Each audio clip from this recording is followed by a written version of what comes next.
नमस्कार दोस्तों, बहुत बहुत स्वागत है आप सभी का let's crack UPSC CSE academy में। आप हैं मेरे साथ, मेरा नाम है सुमित। और दोस्तों यहाँ पर जैसा कि आप जानते हैं शनिवार को हमारा स्पेशल सेशन होता है और इसके अंदर जैसे कि ट्यूसडे, थर्सडे और सैटरडे को 3 दिन वीक में हमारा स्पेशल सेशन होता है जिसमें हिस्ट्री के इंपॉर्टेंट टॉपिक्स को हम कवर कर रहे हैं 2024 का जो एग्जाम होना है यूपीएससी का उसके लिए। और यहाँ पर आज इसी टॉपिक की सीरीज के अंदर हम आपके लिए यहाँ पर लेकर आए हैं दोस्तों इंडियन हैंडीक्राफ्ट टॉपिक। बहुत सिंपल टॉपिक है। बेसिकली हम यहाँ पर हिस्ट्री के टॉपिक के साथ साथ आर्ट एंड कल्चर के जो टॉपिक्स हैं जो स्पेसिफिकली एक टॉपिक एक क्लास में कवर हो जाए इस तरह से हम यहाँ पर करते हैं। फैक्चुअल साइड पर हमारा फोकस काफ़ी ज़्यादा रहता है ताकि एग्जाम से पहले आप फैक्चुअल चीज़ों को सबको एक टाइम पर रिवाइज कर पाएँ, इसलिए ये सीरीज यहाँ पर चलाई जा रही है। और इसलिए यहाँ पर आज का जो टॉपिक है वो है हैंडीक्राफ्ट और ये आर्ट एंड कल्चर का एक टॉपिक है। इसको यहाँ पर शुरू करते हैं। सिंपल सा छोटा सा टॉपिक है। सबसे पहले आपको पता होना चाहिए कि आखिर हैंडीक्राफ्ट होता क्या है। अगर बात करें हैंडीक्राफ्ट की तो ये एक प्रकार का खुद में एक तरह का हस्तकला भी इसको कहते हैं और हाथ से की जाने वाला जो हैंडमेड प्रोडक्ट्स आपने मार्केट में देखे होंगे वो हैंडीक्राफ्ट के नाम से ही आपने देखा होगा कि बिकता है। और काफ़ी ज़्यादा महंगा भी बिकता है क्योंकि भाई हाथ से बनाई गई चीज़ है, टाइम लगता है। और हाथ से बनाई गई चीज़ और मशीन से बनाई चीज़ में एक सबसे बड़ी जो डिफरेंस होता है वो ये कि हाथ से बनाई गई चीज़ थोड़ी यूनिक होती है। उसमें आप डिज़ाइन को कस्टमाइज कर सकते हैं, पर्सनलाइज कर सकते हैं चीज़ों को। इसीलिए आप देखेंगे जो हैंडीक्राफ्ट होता है वो थोड़ा यूनिक होता है, थोड़ा स्पेशल होता है। फैक्ट्री में क्या है, एक ही डिज़ाइन की मशीन क्या कर रही है, 20,000 30,000 प्रोडक्ट्स बना रही है एक बार में। तो ऐसे में यहाँ पर जो हाथ से बनाए गए जो प्रोडक्ट्स हैं ये एक प्रकार का यूनिक काइंड ऑफ क्राफ्ट आपको दिखेगा।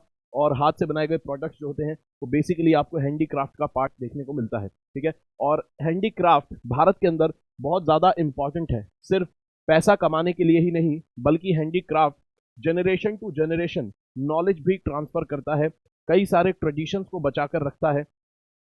और ऐसे में ये हमारे सिर्फ के जो भारत के अंदर कई सारी जनजातियां हैं, बहुत सारे कस्टम्स हैं, ट्रेडिशन है, उन लोगों के कल्चर का तो पार्ट है ही, साथ में उनको लाइवलीहुड यानी कि उनको जीवन चलाने के लिए पैसा जुटाने में भी मदद करता है। तो यहाँ पर बहुत सारी रूरल और ट्राइबल जो कम्युनिटीज़ हैं उनके ये लाइवलीहुड का तो पार्ट है ही, पैसा चला कमाने में मदद करता है, साथ में कल्चर का भी पार्ट है। ठीक है। चलिए, इसके अलावा यहाँ पर अगर बात करें एक एक करके अब देखेंगे कि कौन कौन से बेसिक जो हैंडीक्राफ्ट्स हैं वो हम यहाँ पर देखेंगे। सबसे पहले देखते हैं कि ग्लासवेयर यानी कि ग्लास से बने हुए जो हैंडीक्राफ्ट्स हैं उसको यहाँ पर देखते हैं।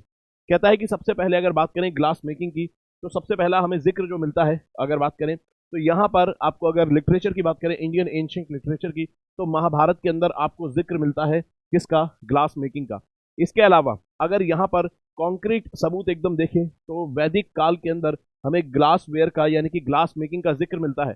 यानी कि वैदिक काल के लोग लगभग 1000 बीसी के आसपास का जो जमाना है यहाँ पर लोग बिल्कुल परिचित थे इस बात से कि कैसे ग्लास का इस्तेमाल होता है और ग्लास से चीजें बनाई जाती हैं। तो आप देख सकते हैं बहुत ज्यादा पुरानी टेक्निक है और इतना पुराना हैंडीक्राफ्ट आपको देखने को मिलता है वैदिक जमाने में, लगभग 1000 बीसी के आसपास। ठीक है। तो आज से लगभग आप देख लीजिए 2000 साल के आसपास का समय हो गया तब इंसान को यहाँ पर भारत के अंदर ग्लास मेकिंग की जानकारी थी। और वैदिक टेक्स्ट के अंदर जैसे कि शतपथ ब्राह्मण आपको देखने को मिलेगा, इसके अंदर कांच या फिर काक कहकर जो ग्लास है उसको बताया गया है, उसको मेंशन किया गया है। शतपथ ब्राह्मण, ये ब्राह्मण का मतलब क्या है, दरअसल ब्राह्मण जो होते हैं ये ग्रंथ होते हैं, ये भी एक प्रकार का लिटरेचर है जो कि वेदों की एक्सप्लेनेशन देता है। वेदों का जो एक्सप्लेनेशन है वो आपको कई प्रकार से मिलेगी, जैसे कि उपनिषद हो गए, अरण्यक हो गए, उसी तरह से आपको ब्राह्मण भी मिलेंगे, ये भी वेदों की ही एक्सप्लेनेशन है लेकिन थोड़ा रिचुअलिस्टिक वे में। ठीक है। चलिए, थोड़ा ऑर्थोडॉक्स और रिचुअलिस्टिक वे में वेदों की जो व्याख्या मिलती है वो ब्राह्मण में आपको मिलती है और इसी के अंदर आपको ग्लास मेकिंग का भी जिक्र आपको यहाँ पर मिलता है। तो भारत के अंदर बहुत लंबे समय से ग्लास मेकिंग को जाना जाता है। जैसे कि यहाँ पर बात करें आर्कियोलॉजिकल एविडेंसेस जो मिले हैं ग्लास इंडस्ट्री के, ये मिले हैं आपको ब्रह्मपुरी एंड कोल्हापुर में महाराष्ट्र के अंदर। तो महाराष्ट्र के अंदर आपको 200 बीसी से लगभग 200 एडी का जो जमाना है, लगभग आज से अगर आप देखेंगे तो 2000 साल पीछे अगर आप जाएंगे तो आपको यहाँ पर ग्लास मेकिंग के एविडेंसेस देखने को यहाँ पर मिलते हैं।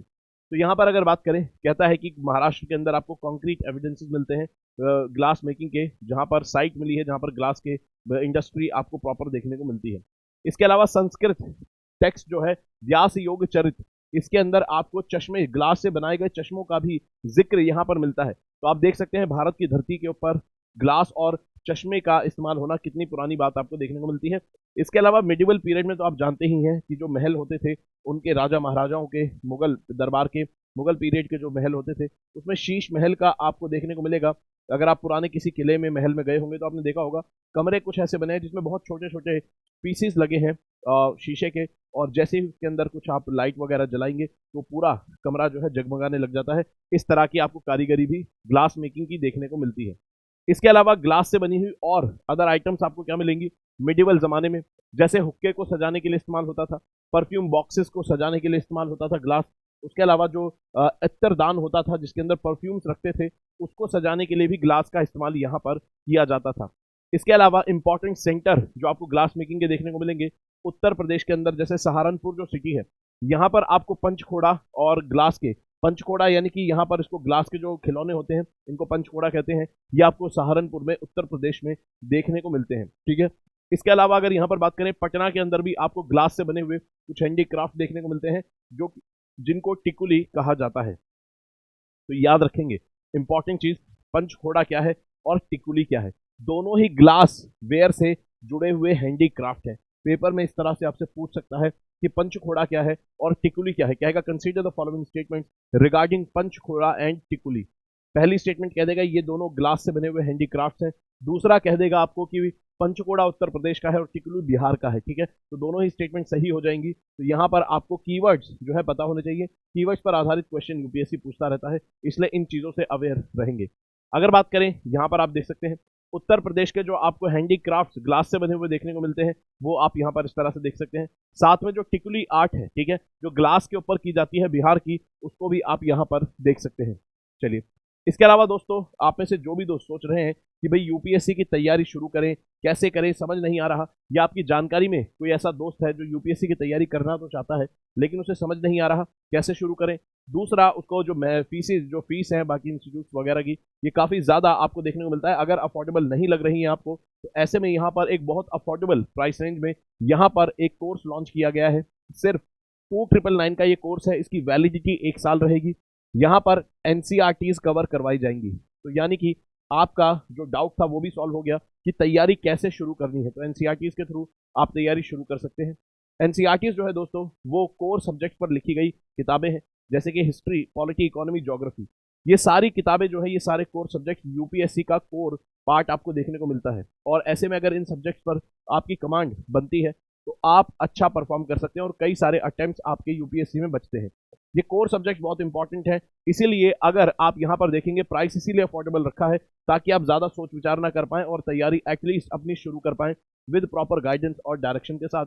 इसलिए यहाँ पर एनसीईआरटीज के कवरेज आपको दी जा रही है। 6ठी से 12वीं तक की एनसीईआरटीज कवर करवाई जाएंगी पूरी तरह से। मेरे साथ आप यहाँ पर हिस्ट्री की एनसीईआरटीज कवर करते हैं, और जब हिस्ट्री की एनसीईआरटी कवर करते हैं हम, तो फिर प्रीलिम्स और मेंस दोनों के पर्सपेक्टिव से एनसीईआरटीज को पढ़ते हैं। साथ में एसए और एथिक्स का पर्सपेक्टिव भी हम अपने ध्यान में रखते हैं सारी चीज़ों को कवर करते हुए। बाकी जो टॉप एजुकेटर्स हैं ये भी आपको यहाँ पर तैयारी करवाते हैं बाकी सब्जेक्ट्स की, जैसे ज्योग्राफी, पॉलिटी, इकोनॉमी की एनसीईआरटीज बाकी टॉप एजुकेटर्स आपको कवर करवाते हैं। कोड आपको लगाना होगा SMK लाइव। अगर आप इस प्राइस रेंज में, इस अफोर्डेबल प्राइस में इस कोर्स में एनरोल करना चाहते हैं तो कोड लगाना होगा SMK लाइव। ठीक है, चलिए, इसके अलावा 50% डिस्काउंट अभी चल रहा है 2025 के बैचेस के अंदर। अगर आप एनरोल करना चाहते हैं, ये कॉम्प्रिहेंसिव बैच है, अगर आप इन बैच के अंदर एनरोल करना चाहते हैं तो यहाँ पर आप इंग्लिश और बाइलिंगुअल बैचेस में एनरोल जब करेंगे तो आपको कोड लगाना होगा SMK लाइव। अगर आप SMK लाइव कोड लगाते हैं तो आपको 50% डिस्काउंट यहाँ पर मिलता है। आप देख सकते हैं इंग्लिश मीडियम बैच लॉन्च हो चुका है, साथ में बाइलिंगुअल बैच भी है, दोनों में आपको कोड सेम रहेगा SMK लाइव। और साथ ही में करंट अफेयर्स की इंपॉर्टेंस को ध्यान में रखते हुए करंट और स्टैटिक में लिंक डेवलप करने के लिए आपके लिए यूपीएससी के पर्सपेक्टिव से Unacademy current affair navigator program यहाँ पर लॉन्च किया गया है, जिसके अंदर सभी सोर्सेज को होलिस्टिकली कवर किया जाता है। करंट अफेयर्स को सारे जितने भी टॉप एजुकेटर्स हैं आपको अपने रेस्पेक्टिव सब्जेक्ट के करंट अफेयर्स स्टैटिक के साथ आपको लिंक करके पढ़ाते हैं। कोड लगाना होगा SMK लाइव अगर आप इसमें एनरोल करना चाहते हैं तो। यहाँ पर अगर बात करें दोस्तों, कंटिन्यू करते हैं अपने लेक्चर को, और हैंडीक्राफ्ट में अब जो नेक्स्ट है वो है क्लॉथ से। ठीक है, कपड़े से कैसा हैंडीक्राफ्ट आपको देखने को मिलता है। अगर बात करें कपड़े से, तो कपड़े को बुनकर, कपड़े को रंग कर, कपड़े के ऊपर कई प्रकार के पैटर्न्स बनाकर इस तरह के आपको कपड़े में हैंडीक्राफ्ट की कई वेराइटीज आपको देखने को मिल जाती हैं। और आपने देखा भी होगा कई बार जो जीआई टैग मिलता है भारत में, वो अलग अलग प्रकार के कपड़ों को मिलता है, ठीक है। और अलग अलग प्रकार के कपड़े अलग अलग स्टेट्स को भी भारत में रिप्रेजेंट करते हैं। तो बहुत ज़्यादा ज़रूरी है इन कपड़ों को जानना, क्योंकि अगर मान लीजिए अगर आप एक लड़की हैं, एक महिला है, और अगर आप यूपीएससी के इंटरव्यू में जब जाती हैं, जब आप यूपीएससी के इंटरव्यू में जाते हैं तो जो फीमेल कैंडिडेट्स हैं, जब वो साड़ी पहनती हैं तो उनको ये भी पता होना चाहिए कि किस प्रकार की साड़ी उन्होंने पहनी है। तो कई बार उनकी साड़ी के ऊपर, उनके आउटफिट के ऊपर भी क्वेश्चन पूछ लिया जाता है कि आपने जो साड़ी पहनी है ये क्या फैब्रिक है, ये कौन से स्टेट में बेसिकली फेमस है, या फिर ये जो पैटर्न आपकी साड़ी पर बना हुआ है, बॉर्डर्स के ऊपर पैटर्न बना हुआ है, टेक्सटाइल जो किस प्रकार का इस्तेमाल हुआ है, उस चीज़ की जानकारी भी आपको होनी चाहिए, ठीक है। तो इस चीज़ को याद रखेंगे, अगर आप एक फीमेल कैंडिडेट है तो साड़ियाँ की जानकारी, साड़ियों की जानकारी आपको होनी चाहिए। जब आप खास तौर पर जब इंटरव्यू में जब जाएं तो आपसे क्वेश्चन पूछे जा सकते हैं। उसके अलावा एज एन इंडियन हम सबको पता होना चाहिए, क्योंकि एक भारत की इंपॉर्टेंट आउटफिट है, तो ऐसे में यहाँ पर जरूर पता होना चाहिए कितने प्रकार की साड़ियाँ होती है और स्टेट के हिसाब से कैसे वेरी करती हैं। तो यहाँ पर आपको कई बार साड़ियों पे आपको देखने को मिलेगा, या फिर कपड़े पर आपको वुडन ब्लॉक्स के थ्रू आपको प्रिंटेड कपड़ा दिखेगा कि भाई लकड़ी के कुछ ब्लॉक्स जो है उनसे पैटर्न बनाया गया है। और राजस्थान में बेसिकली आपको देखने को मिलता है, इसे कहते हैं बंधनी या फिर बंदेज, ठीक है। आपने देखा होगा राजस्थान में कई बार, जिसे लुगड़ी भी कहते हैं, साड़ी पहनते हैं, उसके ऊपर पैटर्न्स आपने छोटे छोटे डॉटेड पैटर्न्स देखे होंगे। या फिर जो राजस्थान में आपने देखा होगा जो पगड़ी पहनते हैं, खासतौर पर जयपुर की साइड में, वहां पर आपको बंधेज का प्रिंट आपको पगड़ियों के ऊपर भी आपको मिल जाएगा, ठीक है। तो सिर्फ औरतों की महिलाओं की साड़ियों के ऊपर ही आपको ये पैटर्न नहीं मिलता, बल्कि जो पगड़ी है जो पुरुष पहनते हैं उसमें भी आपको बंधेज का पैटर्न देखने को मिल जाएगा, ठीक है। जैसे बंदेज हो गया, लहरिया हो गया, इस तरह के पैटर्न्स आपने देखे होंगे, ठीक है। इसको टाई एंड डाई पैटर्न भी, इसको टाई एंड डाई टेक्निक भी कहते हैं। टाई एंड डाई का मतलब क्या है? दरअसल यहाँ पर कपड़े पर लकड़ी के ब्लॉक्स जो है उनको बांध दिया जाता है, और फिर उनको कपड़े को पेंट के जो कलर होता है उसके अंदर रंग दिया जाता है। तो ऐसे में जो हिस्सा बांध दिया गया है वहां तक कलर नहीं पहुंचता है ठीक से, और वो एरिया प्रिंट नहीं होता, वहां पर आपको पेंट नहीं मिलेगा, तो एक पैटर्न बन जाता है खास प्रकार का, और उसे कहते हैं बंधनी से बना हुआ पैटर्न, यानी फिर बंधेज का पैटर्न उसको यहाँ पर कहते हैं। तो और ऐसा पैटर्न आपको बेसिकली देखने को बेसिकली राजस्थान में देखने को मिलता है। इसके अलावा आपको इकत नाम का एक और पैटर्न मिलेगा, जो कि यहाँ पर ये भी एक टाई एंड डाई का ही पैटर्न है। टाई एंड डाई से ही इकत पैटर्न आपको देखने को मिलेगा। तो यहाँ पर अगर बात करें, एक तो बंदेज और बंदनी राजस्थान में आपको मिल ही जाएगा। इकत जो है ये भी टाई एंड डाई टेक्निक से बनने वाला पैटर्न है, जो कि आपको तेलंगाना, उड़ीसा और गुजरात और आंध्र प्रदेश में बेसिकली देखने को मिलता है। आंध्र प्रदेश की जो पोचमपल्ली इकत है वो ऑलरेडी बहुत फेमस है, और उसको जीआई टैग भी मिला हुआ है, ये भी चीज़ आपको पता होनी चाहिए। तो यहाँ पर अब ये चैप्टर जब आप पढ़ लेंगे तो हैंडीक्राफ्ट से जुड़ी हुई चीज़ों को जब आप जीआई टैग देखेंगे, किसी किसी को मिला हुआ है, तो आपको पता चलेगा बहुत सारी चीज़ें आप इस चैप्टर में ऑलरेडी जानते हैं। तो यहाँ पर आंध्र प्रदेश की जो पोचमपल्ली इकत है उसको ऑलरेडी 2018 के आसपास या 17 में जीआई टैग मिल चुका था। तो यहाँ पर इकत सिर्फ आंध्र प्रदेश में नहीं होती है, तेलंगाना, उड़ीसा और गुजरात में भी इकत आपको पैटर्न जो है टाई एंड डाई का पाया जाता है। ये है राजस्थान का बंधनी जो पैटर्न है, बंधेज जिसको कहते हैं, जिसके अंदर आप देखिए लकड़ी के जो ब्लॉक्स हैं उनको इस तरह से, लकड़ी के ब्लॉक्स को इस तरह से यहाँ पर इस्तेमाल किया जाता है कि बांधा जाता है कि यहाँ पर पेंट नहीं, कलर जो है यहाँ तक नहीं पहुंचता, बाकी पूरा एरिया रंग दिया गया है, तो इसे कहते हैं बंधेज या फिर बंधनी। और ये है इकत, ठीक है। इकत में भी आपको इसी तरह के पैटर्न देखने को मिलते हैं। अब अगर बात करें यहाँ पर रीजन के हिसाब से, भारत के अंदर जैसे हमने बात की थी, अलग अलग रीजन और कल्चर को भी कपड़ा दर्शाता है, ठीक है। तो यहाँ पर आप कपड़ा देखकर भी अंदाजा लगा सकते हैं भारत में कि वो किस रीजन का कपड़ा है, किस कल्चर को रिप्रेजेंट करता है, किस एरिया से आता है। तो ये खासियत है, और इसलिए आपको ये चीज़ें पता होनी चाहिए। दोस्तों आपने देखा होगा कभी इंटरव्यू, तो जो AIR-1 टीना डाबी जी को आपने अगर अब देखा होगा, तो उन्होंने एक बात कही थी जो कि बहुत ज़्यादा रेलेवेंट बात है, कि अगर यूपीएससी निकालना है तो इंडिया को जानो, क्योंकि आप कल को चलकर भारत की ब्यूरोक्रेसी के जो टॉप एडमिनिस्ट्रेशन है आप उसमें जाएंगे, और आपके लिए इंडिया इज इंडिया, आपके लिए और इसके अलावा कुछ नहीं है।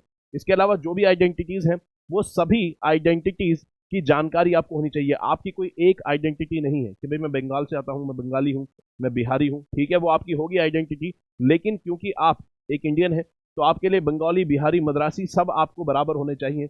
और सभी कल्चर के अंदर आपकी रुचि अगर है तो बहुत ज़्यादा अच्छी बात है, ये और ज़्यादा आपको एक डिज़ायरेबल कैंडिडेट बनाती है, क्योंकि जितना आप भारत के अलग अलग कल्चर को, अलग अलग कस्टम्स को, ट्रेडिशन को, भाषाओं को जानने में, अलग अलग प्रकार के लोग, उनकी विचारधाराओं को जानने में जितना ज़्यादा आप रुचि लेंगे, जितना ज़्यादा आप इंटरेस्टेड होंगे, उतना ही आप इंडिया को जानने में इंटरेस्टेड होंगे। और जितना आप इंडिया को जानने में इंटरेस्टेड होंगे, आपको यहाँ पर नेचुरल एक अट्रैक्शन आपके अंदर होगा कि आप भारत के लोगों के लिए काम करें। और ऐसे में जो ऐसे कैंडिडेट्स होते हैं, वो ऐसे कैंडिडेट, ये माना जाता है कि ऐसे कैंडिडेट्स भारत के अंदर लोगों के साथ भेदभाव नहीं कर सकते, तो सबसे बेस्ट कैंडिडेट इस तरह के माने जाते हैं। ठीक है, तो यहाँ पर अगर बात, क्योंकि आपकी जो ट्रांसफर होगी, पोस्टिंग होगी, वो आपको होम स्टेट तो बहुत रेयर चांस है कि मिलेगा, बाहर ही आपको दे दिया जाएगा दूसरे अदर स्टेट के अंदर। तो आपके लिए सब बराबर है, आपके लिए कोई यहाँ पर कोई किसी भाषा, किसी जाति, किसी धर्म से आपको कोई लेना देना नहीं है। ठीक है, और ऐसा ही सिर्फ कहा जाता है कि भाई ये तो यूपीएससी के कैंडिडेट्स हैं। इसके अलावा भारत में जो भी व्यक्ति होना चाहिए उसको ऐसा ही होना चाहिए कि भाई नॉर्थ इंडिया का व्यक्ति साउथ इंडिया की भाषा सीख रहा है, भाषा नहीं सीख रहा तो एटलीस्ट इंटरेस्ट ले रहा है कल्चर में, खाने में। और अब तो इंटरनेट है, इंटरनेट के थ्रू कितना इंटरेस्ट आप देखिए, लोग एक दूसरे के रीजन्स के बारे में जानते हैं।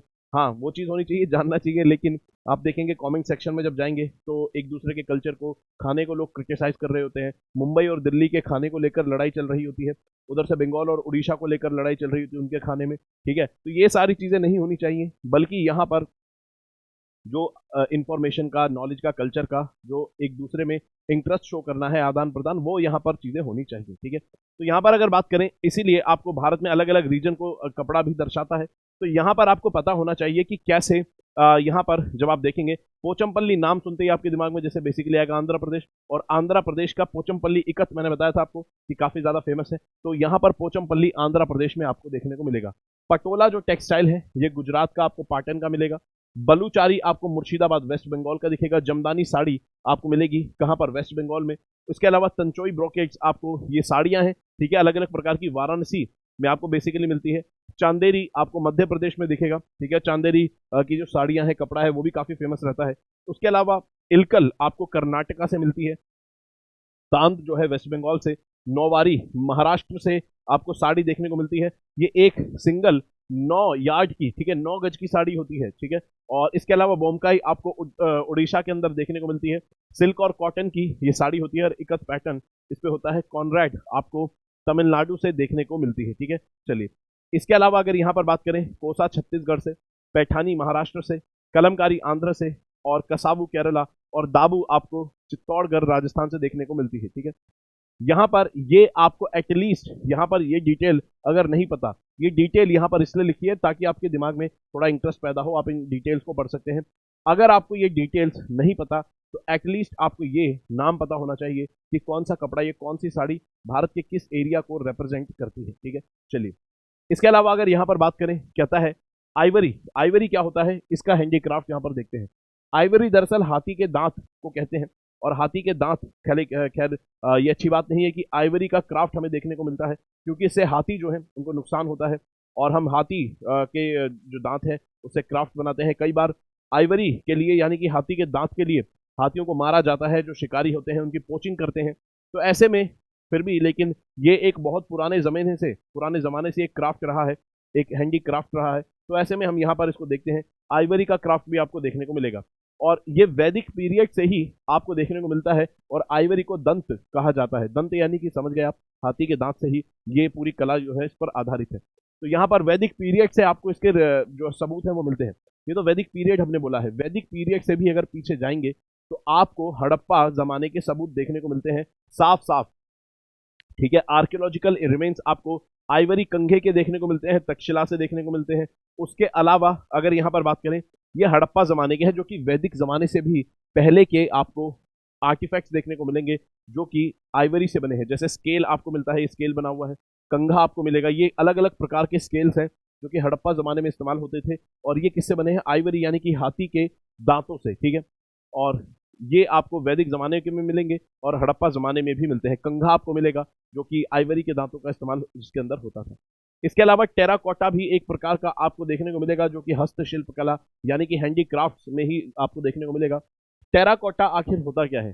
टेराकोटा दरअसल फायर बेक्ड क्ले, टेराकोटा का मतलब होता है फायर बेक्ड क्ले। यानी कि आप करेंगे क्या, मिट्टी को जब आप तेज आंच में, यानी कि तेज आग में, हाई टेम्परेचर पर जब आप मिट्टी को पकाते हैं तो वो बन जाती है टेराकोटा, और वो एक हार्ड मिट्टी बन जाती है। ऐसी मिट्टी जो कि वाटर रेजिस्टेंट होती है, यानी कि जो कि जल्दी से पानी से भी जल्दी से गीली नहीं होती और काफ़ी हार्ड और मजबूत हो जाती है और लंबे समय तक टिकी रहती है, मौसम की मार झेलती है। तो ऐसे में आप देखेंगे कि आज भी हड़प्पा ज़माने में जो टेराकोटा से बने हुए खिलौने थे, जो प्रोडक्ट्स थे, वो आज भी आपको देखने को मिल जाते हैं। क्यों? क्योंकि फायर बेस्ड क्ले जो है टेराकोटा, वो मजबूत हो जाती है, फायर वाटर रेजिस्टेंट हो जाती है, साथ में मौसम की मार झेल लेती है। तो ऐसे में यहाँ पर टेराकोटा से आपको खिलौने बनते हुए आज से नहीं, बल्कि आपको हड़प्पा ज़माने से ही देखने को मिलते हैं। और ऐसे में अगर बात करें यहाँ पर जो इसके बेस्ट आपको क्राफ्टमैनशिप देखने को मिलेगी, वो है बांकुरा हॉर्स, ठीक है, और पंचमुरा हॉर्स। ये टेराकोटा के बने हुए घोड़े के खिलौने हैं जो कि आपको बेसिकली वेस्ट बंगाल में बनाए हुए देखने को मिलते हैं। ठीक है, आप देख सकते हैं ये बांकुरा टेराकोटा के घोड़े जो कि आपको वेस्ट बंगाल में खिलौनों के रूप में, सजावट के रूप में देखने को मिलेंगे। इसके अलावा उत्तर प्रदेश में भी मुझे बताएंगे कौन सी ऐसी जगह है जो कि टेराकोटा के अपने प्रोडक्ट्स के लिए फेमस है, जिसको आज से 2 साल पहले जीआई टैग भी मिला था। अगर नहीं पता तो उसको सर्च करेंगे। उत्तर प्रदेश में भी टेराकोटा के खिलौने के लिए एक फेमस जगह है जिसको जीआई टैग यहाँ पर मिला था। ठीक है, चलिए। इसके अलावा अगर अगला जो हैंडीक्राफ्ट यहाँ पर देखें तो वो है सिल्वर का ज्वेलरी या फिर उससे बना गया, उससे किया गया काम। सिल्वर यानी कि चांदी से किया गया जो काम है हाथ से, वो आपको यहाँ पर देखने को मिलता है। ये एक कहा जाता है कि मोस्ट फेमस जो टेक्निक है चांदी के काम करने की, वो है फिलिग्री टेक्निक या फिर फिलिग्री वर्क। तो यहाँ पर चांदी के बारीक जो यहाँ पर पत्तियां बनाई जाती है या फिर उसके बारीक थ्रेड से, धागे से बनाए जाते हैं और फिर उससे चांदी की कला की जाती है। ये फिलिग्री वर्क जो है भारत के अंदर पुर्तगाली लोग जो है वो भी काफ़ी बड़ी मात्रा में प्रैक्टिस करते थे। तो फिलिग्री वर्क आपको पुर्तगालियों के द्वारा बड़ी मात्रा में भारत में प्रैक्टिस होता हुआ नजर आएगा। इसके अलावा यहाँ पर कहता है कि उड़ीसा यहाँ पर जाना जाता है जैसे अपनी पैरिनी या पैजम के लिए, ठीक है, जो कि आप कह सकते हैं कि सिल्वर कलर के, सिल्वर की एंकलेट होती है जो कि आपको देखने को मिलेगा, पैरों में पहनी जाती है। ठीक है, और पैरिनी इसको कहते हैं, पैनेरी कहते हैं, पैजम इसको कहते हैं। और उसके अलावा आपको गुच्ची मिलेगी जो कि सिल्वर की बनती है। इसके अलावा बिद्री वर्क जो है सिल्वर का, कर्नाटका का बहुत ज़्यादा फेमस है। और बिद्री वर्क क्या होता है ये आप देख सकते हैं। डार्क मेटल के ऊपर सिल्वर का काम इस तरह से किया गया है जैसे किसी बर्तन को बहुत खूबसूरती से यहाँ पर सजाया गया है। ये जो काम है इसे क्या कहते हैं? बिद्री वर्क। तो पेपर में आपसे पूछ सकता है कल को चलकर कि भाई बताएंगे यहाँ पर कि जो बिद्री वर्क है ये बेसिकली आपको पहली बात कौन से स्टेट का मिलता है, और ये बिद्री वर्क आखिर किस कला से जुड़ा हुआ है, किस प्रकार का मटेरियल इसमें इस्तेमाल होता है, ये चीज़ आपको यहाँ पर पता होनी चाहिए। बिद्री वर्क कर्नाटका से सिल्वर के हैंडीक्राफ्ट से जुड़ा हुआ है। इसके अलावा यहाँ पर क्ले एंड पॉटरी का वर्क आपको देखने को मिलेगा। मिट्टी से बना हुआ क्ले जो हैंडीक्राफ्ट है, एक हम देख चुके हैं टेराकोटा, और टेराकोटा का हमने क्या देखा? बांकुरा हॉर्स। इसके अलावा यहाँ पर क्ले वही, और टेराकोटा बनती कैसे है? मिट्टी से ही बनती है।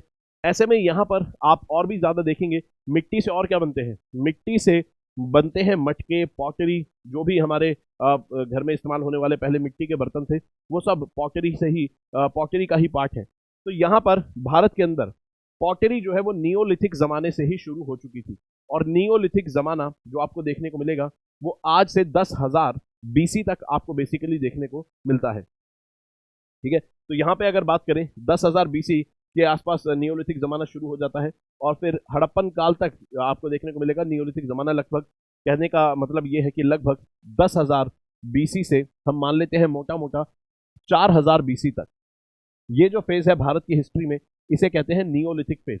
और यहाँ पर इंसान एग्रीकल्चर करने लगता है, खेती बाड़ी करने लगता है। जब वो अनाज उगाता है तो उसको ज़रूरत है कि अनाज को वो स्टोर भी करेगा। स्टोर करने के लिए वो बर्तन जमा करेगा और बर्तन बनाएगा मिट्टी से, क्योंकि इस समय मेटल जो है वो अभी इस्तेमाल होना शुरू नहीं हुआ है, तो इंसान मिट्टी के बर्तन बनाता है। और उसके अलावा इंसान क्या करेगा? खाना खाना है तो बर्तन में खाएगा, तो भी मिट्टी के बर्तन बनाता है। तो इंसान पॉटरी यहाँ पर शुरू करता है नियोलिथिक फेज में। लगभग आज से 10,000 से 4,000 साल का जो बीच का जो गैप है दौरान, लगभग जैसे यहाँ बताया गया है कि 6,000 बीसी का समय है, यहाँ पर इंसान पॉटरी डेवलप करता है। शुरुआत में ये पॉटरी जो बनाई जाती है, ये जो मिट्टी के बर्तन बनाए जाते हैं, ये हाथ से बनाए जाते हैं, हैंडमेड पॉटरी। तो उसमें ज़्यादा कुछ खास शेप होती नहीं है। लेकिन समय के साथ इंसान पॉटर व्हील का, यानी कि जो चाक होता है, कुम्हार का चाक जो होता है, उसका इस्तेमाल करने लगता है। ठीक है, और पॉटरी इंप्रूव होती जाती है। ऐसा समय आता है कि पॉटरी जो है आपको अलग अलग फेज में हिस्ट्री में अलग अलग प्रकार की पॉटरी फिर मिलने लग जाती है। और ऐसे में क्या होता है, अलग अलग फेज में अलग अलग पॉटरी आपको मिलती है। जैसे फॉर एग्जाम्पल अगर बात करें हड़प्पा जमाने की, तो हड़प्पा काल जो है इनकी खुद की एक कैरेक्टरिस्टिक पॉटरी हुआ करती थी। यानी कि अलग अलग जमाने में इंसान पॉटरी अलग अलग प्रकार से बनाता है। जैसे जैसे टेक्निक इंप्रूव होती जाती है, इंसान की जो तकनीक है पॉटरी की वो भी बदलती जाती है। और कई बार हम फिर क्या करते हैं, उस पॉटरी को देखकर हम ये अंदाजा लगा लेते हैं कि भाई ये इस जमाने की पॉटरी है या इस सभ्यता की पॉटरी है। फॉर एग्जाम्पल, जैसे हड़प्पा की सभ्यता थी, हड़प्पा सभ्यता आपको बेसिकली 3500 से 1500 बीसी तक देखने को मिलती है। और हड़प्पा सभ्यता के जमाने में आपको दो तरह की पॉटरी जो है वो डोमिनेंट देखने को मिलेगी। एक आपको मिलेगी रेड पॉटरी और एक आपको मिलेगी रेड एंड ब्लैक पॉटरी। ये जो रेड पॉटरी है ये तो बड़ी नॉर्मल सिंपल पॉटरी है, आज भी इस्तेमाल होती है। आज भी अगर आप देखेंगे जो दिए बनते हैं, मिट्टी के बर्तन बनते हैं, मटके बनते हैं, घड़े, सुराही, जो भी आप जाएंगे अगर खरीदने मार्केट में तो आप देखेंगे वो रेड पॉटरी से ही बनते हैं। लेकिन ये पॉटरी कितनी पुरानी आप देखिए, हालांकि ये उतनी कैरेक्टरिस्टिक नहीं है क्योंकि रेड पॉटरी हर फेज में इस्तेमाल हुई है। कैरेक्टरिस्टिक पॉटरी क्या है, मतलब ऐसी कौन सी पॉटरी है जिससे आप ये अंदाजा लगा सकते हैं ये पॉटरी मिली है, इसका मतलब ये हड़प्पा सभ्यता की पॉटरी है। वो है रेड एंड ब्लैक पॉटरी। ये थोड़ी चमकदार होती है, शाइनी होती है, और ये लग्जरी पॉटरी आप इसको कह सकते हैं। तो हड़प्पा जमाने में रेड पॉटरी जो है वो आम लोग इस्तेमाल करते थे, आम पर्पज के लिए, रोजमर्रा के पर्पज के लिए। लेकिन यहाँ पर आप कह सकते हैं एक लग्जरियस पॉटरी होती थी जो कि थी रेड एंड ब्लैक पॉटरी, जिसका इस्तेमाल अच्छे ओकेजन्स के लिए या फिर आप कह सकते हैं रॉयल लोग यहाँ पर रॉयल लोग किया करते होंगे। यह है रेड एंड ब्लैक पॉटरी कौन सी, हड़प्पा की। आगे चलते हैं, जब वैदिक काल आता है तो वैदिक पीरियड जो है ये आपको पूरा 1500 से 500 बीसी देखने को मिलता है। और इस दौरान जो पॉटरी इस्तेमाल होती थी वो होती थी painted grey ware. Painted grey ware यानी कि ग्रे कलर की पॉटरी है, उसमें ब्लैक कलर के पैटर्न्स बने हुए हैं, डिजाइन बने हुए हैं। तो जैसे ही आपको ये पॉटरी, अगर आप धरती की खुदाई करेंगे और इस प्रकार की पॉटरी मिलेगी तो आप समझ जाएंगे कि भाई ये कौन से जमाने की पॉटरी है, ये वैदिक जमाने की पॉटरी है। और वैदिक जमाना 1500 से 500 बीसी आपको बेसिकली देखने को मिलता है। इसके अलावा फिर जब जैसे ही आगे बढ़ेंगे वैदिक जमाने के बाद, तो यहाँ पर आपको महाजनपद काल मिलेगा। और महाजनपद काल के अंदर आपको यहाँ पर जो पॉटरी मिलती है, महाजनपद काल आपको 500 से 300 बीसी के दौरान देखने को मिलता है। और यहाँ की जो कैरेक्टरिस्टिक पॉटरी है वो है नॉर्दर्न ब्लैक पॉलिश्ड वेयर, ठीक है, यानी कि काले रंग की एक चमकदार पॉटरी आपको इस जमाने की मिलती है। तो जैसे ही आपको काले रंग की चमकदार pottery northern black polished where मिलेगा, आप समझ जाएंगे कि ये महाजनपद काल की पॉटरी है। तो ऐसे में होता क्या है, ऐसे में आप पॉटरी आप देख रहे हैं कि समय के साथ ये जो कला है ये भी इंप्रूव हो रही है, इसमें भी बदलाव आ रहे हैं, अलग अलग प्रकार की वेराइटीज यहाँ पर पॉटरीज की समय के साथ देखने को मिलती है। तो इससे आप ये कह सकते हैं पॉटरी भी एक प्रकार की कला थी जो कि हाथों से की जाने वाली कला थी। तो पॉटरी भी इसलिए यहाँ पर आपको देखने को मिलती है। और अगर बात करें ये सारी पॉटरी की, हम ऑलरेडी बात कर चुके हैं। यहाँ पर एक और प्रकार की पॉटरी आपको मिलेगी जिसको कहते हैं रोलेटेड पॉटरी, ठीक है। ये रोलेटेड जो पॉटरी है ये बेसिकली रोमन पॉटरी आपको देखने को मिलती है, जो कि आपको साउथ इंडिया में अरुकामेडु पुडुचेरी के पास देखने को मिलती है, अरुकामेडु में। इससे क्या पता चलता है कि रोमन पॉटरी अगर भारत के साउथ इंडिया में मिल रही है, इसका मतलब कि भारत का जो साउथ इंडिया का जो पार्ट था वो रोमन एम्पायर से व्यापार किया करता था और इनकी पॉटरीज तक इंपोर्ट किया करता था। इसके अलावा आपको यहाँ पर इस प्रकार की पॉटरीज मिलेगी भारत के अंदर, जहां पर इस प्रकार के आपको जार देखने को मिलते हैं, ठीक है, इस प्रकार के। और ये जो जार, ये जो पॉटरी है ये आपको भारत में नहीं मिलती है, ये भी रोमन पॉटरी है। भारत के जो राजा महाराजा थे ये रोमन एम्पायर से शराब इंपोर्ट किया करते थे, वाइन वगैरह इंपोर्ट किया करते थे। तो ऐसे में वाइन और शराब रखने के लिए ये जो पॉटरी है ये भी इंपोर्ट होती होंगी। तो इसलिए आपको भारत के अंदर ऐसी रोमन पॉटरीज भी देखने को मिलती है, जिसका सबूत साफ साफ पर आपको साउथ इंडिया में रोलेटेड पॉटरी के रूप में देखने को मिलता है। अगर बात करें हड़प्पा सभ्यता की, जिस रेड एंड ब्लैक पॉटरी की मैंने बात की थी, जो चमकदार पॉटरी आपको मिलेगी, जो कि थोड़ी लग्जूरियस पॉटरी है, जो आम पर्पज पे इस्तेमाल नहीं होती है। आम पर्पज पे रेड पॉटरी इस्तेमाल होती है। Red and black pottery Harappa की कैरेक्टरिस्टिक पॉटरी है। और आप देख सकते हैं एक चमकदार शाइनी पॉटरी है, देखने में ही लग्जूरियस लग रही है। और आप इसमें देख सकते हैं कि बनाने वाले ने जो बनाया है तो इसका मतलब इस कला पर उसकी मास्टरी हो चुकी है। शेप आप देखेंगे, टेक्सचर आप देखेंगे चमकदार है, साथ में यहाँ पर डिजाइन भी काफी ज्यादा आपको कॉम्प्लेक्स डिजाइन देखने को मिलते हैं। इसके अलावा वैदिक जमाने की जब बात करते हैं तो पेंटेड ग्रे वेयर पॉटरी वैदिक जमाने में यूज होती है। तो वैदिक जमाने में पेंटेड ग्रे वेयर इस तरह की पॉटरी होती थी कि ग्रे कलर की पॉटरी है और उस पर एक डिजाइन ब्लैक कलर के जो पिगमेंट है उससे आपको डिजाइन यहाँ पर ब्लैक कलर से डिजाइन यहाँ पर देखने को मिलता है।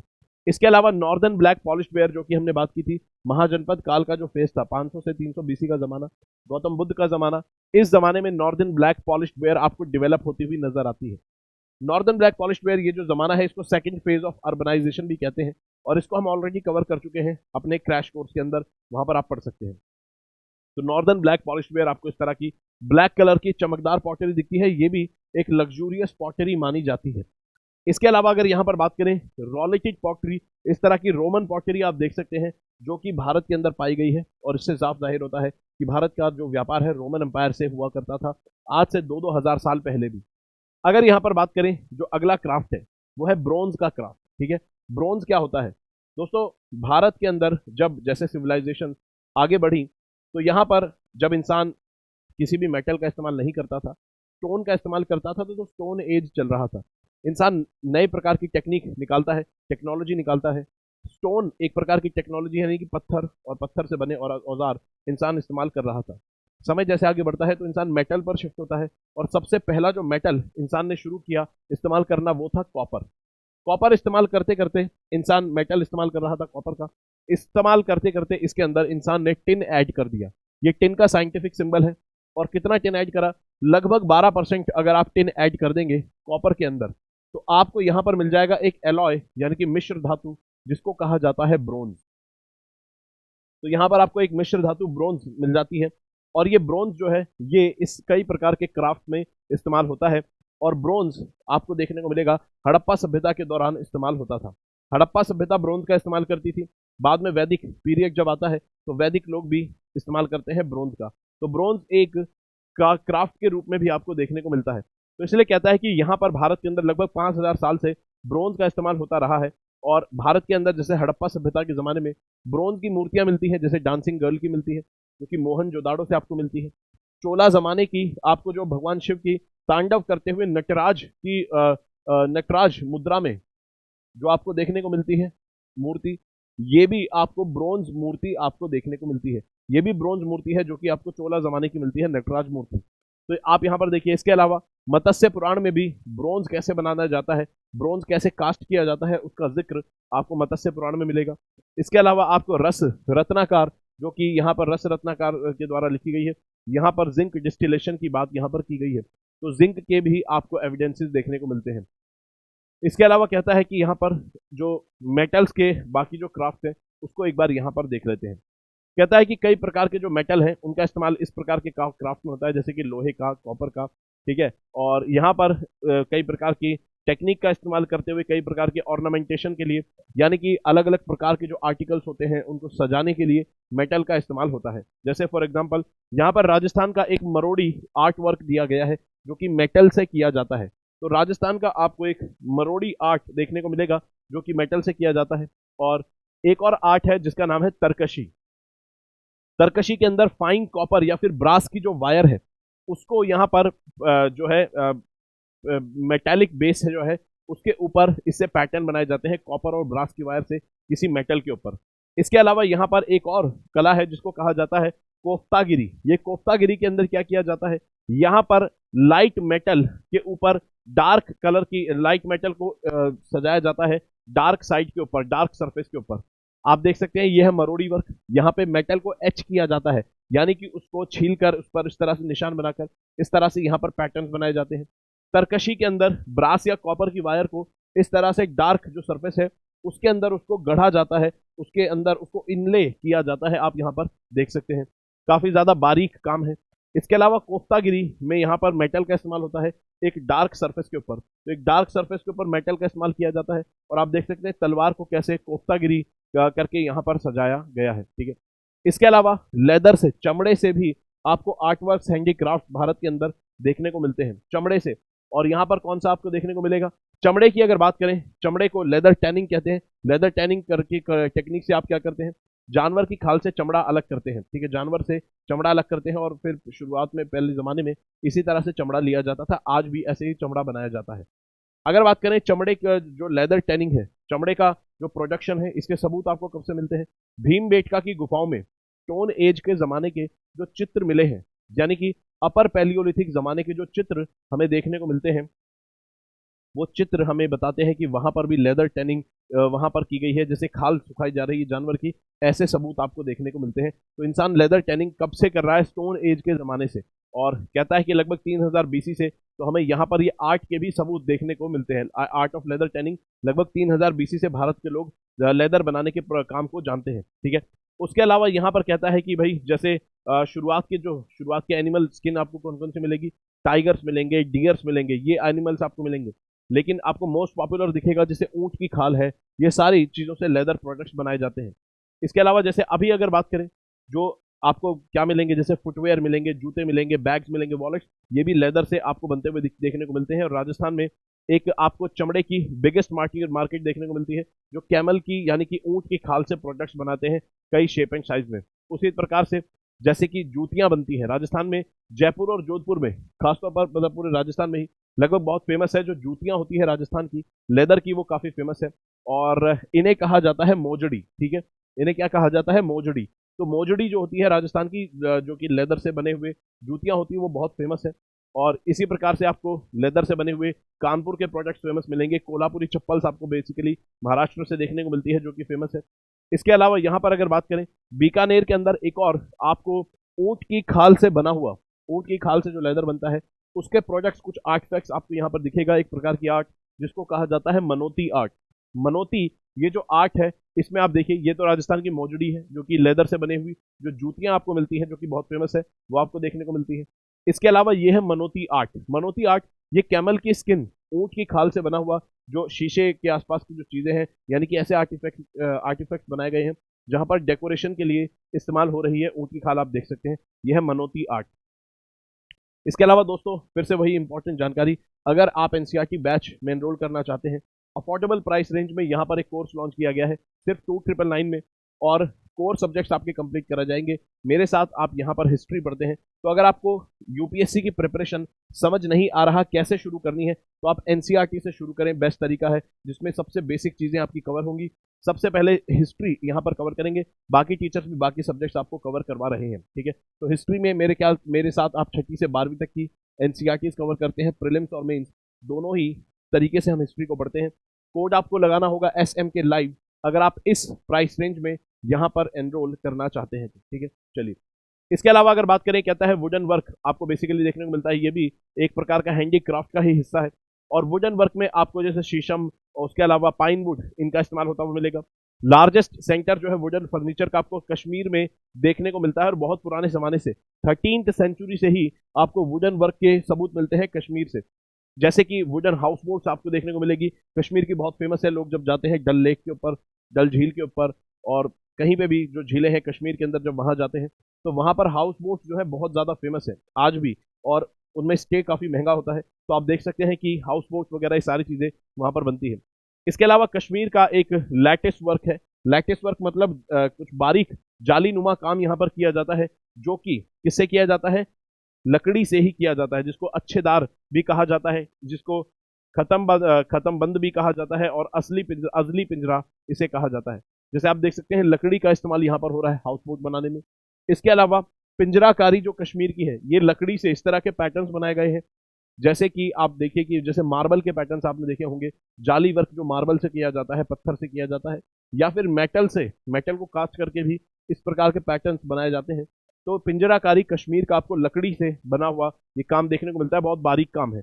इसके अलावा आपको यहाँ पर और इंपॉर्टेंट वुडन वर्क देखने को मिलेगा, जैसे कि कर्नाटका में चंदन की लकड़ी का सैंडलवुड से, आंध्र प्रदेश में रक्त चंदन से, लाल चंदन से, केरला के अंदर टीक वुड से, नागालैंड में कुमसियंग में आपको देखने को मिलेगा, राजस्थान से रोहिल्डा आपको देखने को मिलेगा, महाराष्ट्र, ठीक है। इस तरह की आपको वुडन आर्ट भी मिल जाती है। इसके अलावा अलग प्रकार के और खिलौने आपको देखने को मिलते हैं कि कैसे खिलौने बनाए जाते हैं। भाई समय समय पर खिलौने जो बनाए जाते हैं, ये भी एक आर्ट फॉर्म का ही हिस्सा है, ठीक है। क्योंकि भारत के अंदर अब तो चाइना के खिलौने आ जाते हैं, पहले जो खिलौने थे वो भी लोकली काफ़ी ट्रेडिशनल तरीकों से बने जाते थे। कोई मिट्टी से बना रहा है, और मिट्टी में नॉर्मल मिट्टी से कोई बना रहा है, कोई टेराकोटा मिट्टी से बना रहा है, कोई लकड़ी से खिलौने बना रहा है, कोई ब्रोंज के स्टैचू बना रहा है। तो ये भी सब क्या है? ये खिलौने जो है, ये सब बनाना, ये सब भी एक हैंडीक्राफ्ट का ही काम है। और culture to culture, region to region, local products जो जैसे मिल रहे हैं, रिसोर्सेज हैं, उनके हिसाब से बनते गए हैं। तो बहुत इंपॉर्टेंट है। जैसे कि आपको खिलौने देखने को मिलेंगे हड़प्पा सभ्यता के ज़माने से, वहाँ पर आपको ब्रोंज के छोटे छोटे आर्टिफैक्ट्स मिलेंगे, मड के लकड़ी के मिलेंगे। उसके अलावा आपको वहाँ पर टेराकोटा के खिलौने देखने को मिलते हैं, ठीक है। उसके अलावा जैसे देखिए पेपर के बने हुए लैक जो होती है उसके बने हुए आपको खिलौने मिडिवल ज़माने और एंशिएंट ज़माने में दोनों में देखने को मिलते हैं। जैसे कि अगर बात करें तो आपको तिरुपति डॉल्स आंध्र प्रदेश में ये इसका देखने को मिलेगा, जो कि रेड वुड से बनती है। इसके अलावा राजस्थान के अंदर भी आपने देखा होगा कि भाई राजस्थान के अंदर कपड़ों को आपस में जोड़ जोड़ के कठपुतली बनाई जाती है। तो राजस्थान के खिलौने भी आपने देखे होंगे, और कठपुतली उनसे डांस भी होता है, ठीक है। तो थिएटर में भी वो खिलौने इस्तेमाल होते हैं, ठीक है। गुड़ियाएं बनती है, डॉल्स बनती हैं। उसके अलावा आसाम के अंदर आपको देखने को मिलेगा इंडियन कॉर्क लकड़ी का इस्तेमाल यहाँ पर होता है। हड़प्पन टॉयज आप देखिए, ये मिट्टी का बना हुआ टॉय आपको देखने को मिलेगा, और ये टेराकोटा का टॉय आपको देखने को मिलेगा, जो कि एक बता रहा है कि कैसे काठ को रथ को, ठीक है, यहाँ पर खींचा जा रहा है। इसके अलावा यहाँ पर आपको तिरुपति डॉल्स देखने को मिलती है, जो कि लाल मिट्टी से, लाल वुड से, लाल लकड़ी से यहाँ पर बनती हुई नजर आपको आती है। इसके अलावा राजस्थान का आप देख सकते हैं, ये इस तरह से जिसमें कपड़ों का काफी ज्यादा इस्तेमाल होता है, और लकड़ी का इस तरह से आपको डॉल्स देखने को मिलती है। इसके अलावा कठपुतली जो बनती है वो भी डॉल्स ही होती है, और कपड़ों का इसमें इस्तेमाल होता है।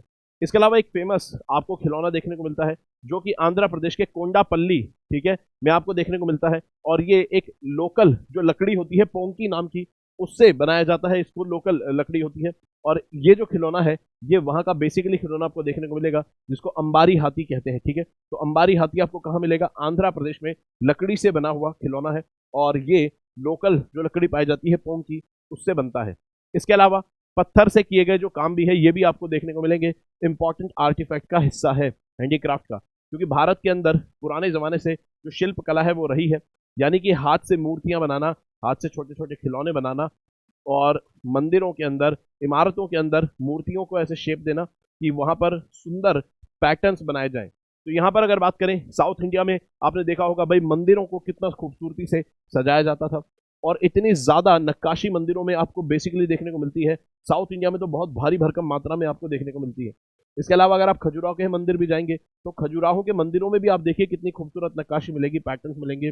अगर आप राजस्थान में दिलवाड़ा के जैन मंदिर जाएंगे, दिलवाड़ा का जो जैन मंदिर है जिसे विमल वसाही मंदिर भी कहा जाता है, माउंट आबू में आपको मिलेगा राजस्थान में। उसको आप देखिए कितनी ज्यादा खूबसूरत वहां पर नक्काशियां आपको मिलेगी, बहुत बारीक नक्काशियां आपको देखने को मिलती है। तो भारत के अंदर जो स्कल्पचर मेकिंग है, स्टोन से किया जाने वाला काम, ये आपको पुराने जमाने से ही भारी मात्रा में देखने को मिलता है, और मिडिवल जमाने में ये और भी अपनी पीक पर जाता है। इसके अलावा मंदिरों में ही नहीं, बल्कि अगर आप देखेंगे स्टोन से जुड़ा हुआ काम का मतलब ये नहीं है कि सिर्फ नक्काशी वहां पर की जा रही है।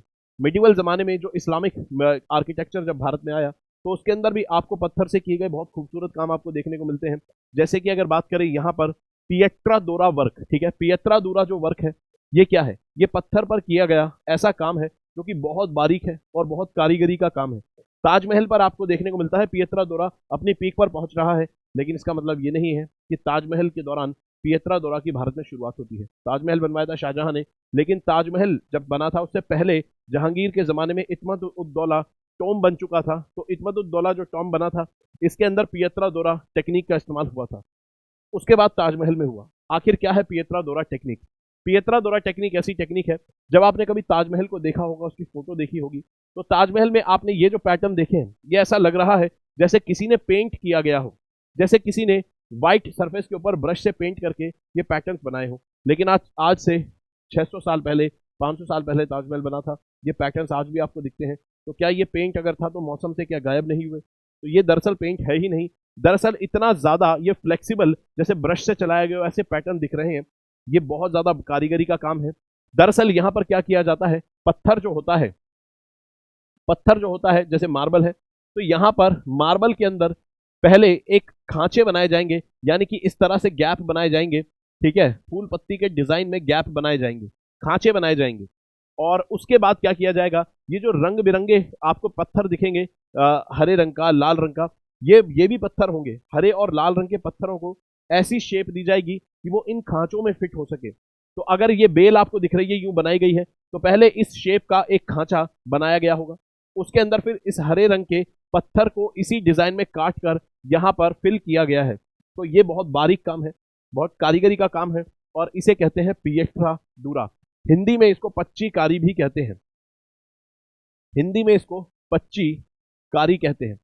तो पच्ची कारी या पियत्रा दूरा आपको देखने को मिलेगा, जो कि एक बहुत ज्यादा बारीक काम है, कारीगरी का काम है। और पत्थर के अंदर पत्थर को इस तरह से लगाया जाता है कि खूबसूरत पैटर्न्स यहाँ पर बनते हैं। और ये एक तरह का शिफ्ट आपको देखने को मिलता है बिल्डिंग्स को सजाने में, जो यहाँ पर पैटर्न्स का इस्तेमाल होने लगा। जैसे कि अगर बात करें जो हिंदू मंदिर होते हैं, जो भारतीय जो पुराने बिल्डिंग्स हैं, इमारतें हैं, उनके अंदर सजाने के लिए किस चीज का इस्तेमाल होता था? मूर्तियों का इस्तेमाल होता था। जितनी ज्यादा मूर्तियां, यानी कि जितने ज्यादा स्कल्पचर, जितनी ज्यादा नक्काशी, वो आपको बेसिकली इंसानों के रूप में देवी देवताओं की मूर्तियां आपको मिलेंगी, जानवरों की मूर्तियां मिलेंगी। तो यहाँ पर भारत के अंदर पुराने जमाने से जो इंसान की मूर्तियां हैं, जानवरों की मूर्तियां, उनको सजाने के लिए इमारतों का इस्तेमाल किया जाता था। लेकिन जब इस्लामिक आर्किटेक्चर भारत में आता है, तो यहाँ पर जो मूर्तियां हैं उनको यहाँ पर फोकस से हटा दिया जाता है, और अब फोकस शिफ्ट हो गया फूल पत्तियों के डिजाइन के ऊपर, या फिर अरबिक के अंदर जो कुरान के वर्सेज हैं, कुरान की जो आयतें हैं, उनको इमारत पर लिखवाना। इससे क्या होता है, ये नए प्रकार का पैटर्न आता है, और ये फूल पत्तियों का डिजाइन वगैरह, इसी वजह से यहाँ पर एक नई प्रकार की कला भी इंट्रोड्यूस होती है, जो है पियत्रा दूरा। ठीक है, क्योंकि इस्लामिक आर्किटेक्चर में मूर्तियों का आपको जगह नहीं मिलेगी, तो इसलिए यहाँ पर ये पैटर्न बनाए जाते हैं क्योंकि इमारत को सजाने के लिए। ठीक है, और यही पैटर्न आपको इत्मदुद्दौला टॉम में सबसे पहले मिलते हैं, जो कि जहांगीर की वाइफ ने अपने पिता इत्मदुद्दौला के लिए बनवाया था।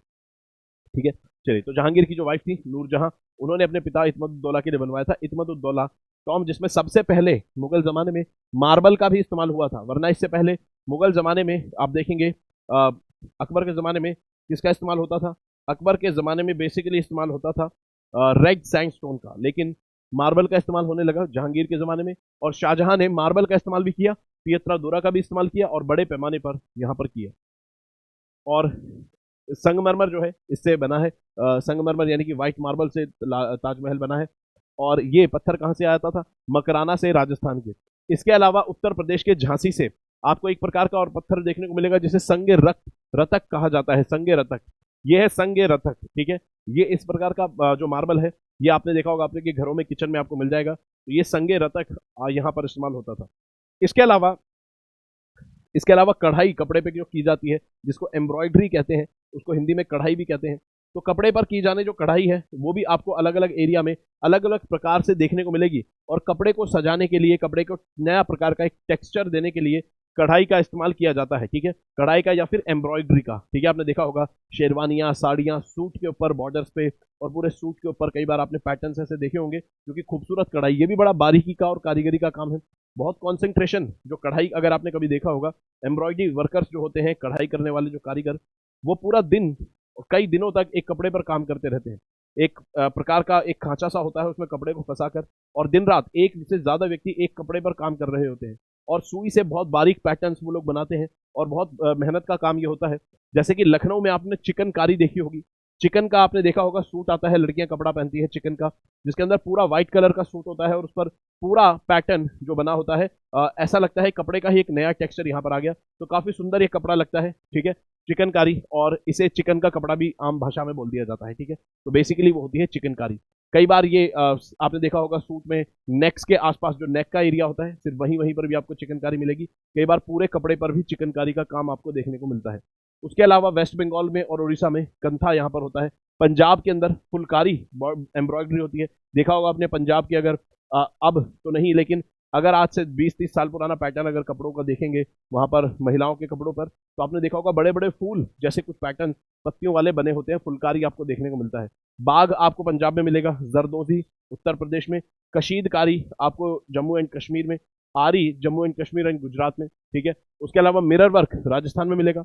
राजस्थान में आपने देखा होगा जो साड़ियाँ, लुगड़ी, ठीक है, ये सारी जो चीजें होती हैं, इनके ऊपर कई बार आपने देखा होगा कि कपड़े के ऊपर इस तरह से छोटे छोटे शीशे लगे होते हैं, और उनके आसपास धागे से उनको इस तरह से जकड़ा हुआ होता है। ठीक है, वो मिरर वर्क आपको देखने को मिल जाएगा। उसके अलावा धरनिया गुजरात में, हीर गुजरात, गोटा राजस्थान में। गोटा क्या होता है? ये भी बॉर्डर जो होता है, जो बॉर्डर होती है, वो आपको देखने को मिल जाता है।